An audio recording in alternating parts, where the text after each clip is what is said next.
The HH-60W whiskey, developed from the advanced UH-60M Black Hawk platform, introduces significant capability enhancements to support a wide spectrum of combat rescue and special operations missions, engineered to meet U.S. Air Force demands for extended range and high-threat environments. The aircraft builds on the Black Hawk's proven versatility. It features a doubled internal fuel capacity without relying on bulky auxiliary tanks, along with an integrated suite of weapons, defensive systems, and advanced sensors delivering an exceptional balance of range and survivability.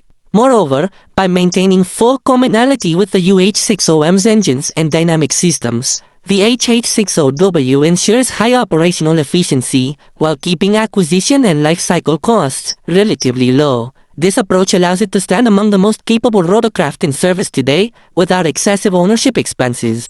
The U.S. Air Force plans to acquire 113 units to replace its aging HH-60G Pave Hawk fleet, which has long carried out critical combat search and rescue and personnel recovery missions in support of U.S. forces and allied operations.